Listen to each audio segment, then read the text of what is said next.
My Life Would Suck Without You by Kelly Clarkson is one of the top songs. In the number ones, I examine each and every Billboard Hot 100 number one hit, beginning with the chart's inception in 1958 and moving up to the present.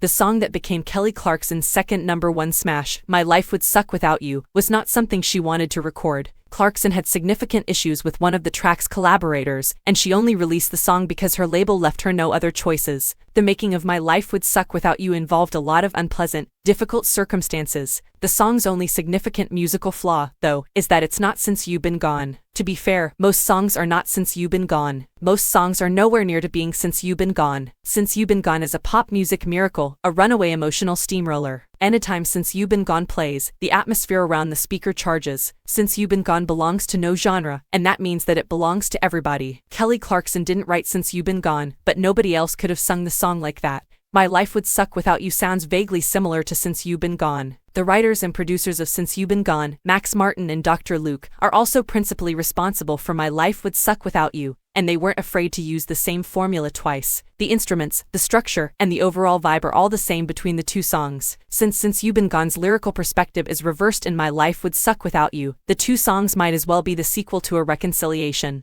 And while My Life Would Suck never ascends to the same heights as Since You've Been Gone, it's still close enough to kick serious ass. Maybe more songs should sound almost exactly like Since You've Been Gone. Since You've Been Gone remains one of the defining songs of the seconds. When Since You've Been Gone came out in 2005, it peaked at number 2, with 50 Cent's Candy Shop unfortunately keeping it from achieving what should have been its destiny. Even without reaching number 1, Since You've Been Gone was a watershed. It rescued Kelly Clarkson from her American Idol backstory. It reinvented Max Martin, the late 90s teen pop mastermind who became the new century's dominant songwriting voice. It introduced Dr. Luke, an infamous figure who went on to make a whole lot of hits. Finally, Since You've Been Gone paved the way for a whole generation of rock-leaning centrist pop music, a shiny and computerized hybrid that hadn't really existed until that song. Kelly Clarkson didn't want to record Since You've Been Gone, either. After she won the first season of American Idol and reached number 1 with her coronation song A Moment Like This, Clarkson had her own ideas about what she wanted to sing. As a result of that Idol win, Clarkson was put under the tutelage of Clive Davis, a music industry legend whose ideas on how to make and sell pop music did not align with Clarkson's artistic ambitions. Kelly Clarkson wanted to write her own songs. Clive Davis wanted her to make hits. It became a problem. Clarkson did reasonably well with her R&B-leaning 2003 debut Thankful, but there was room for improvement.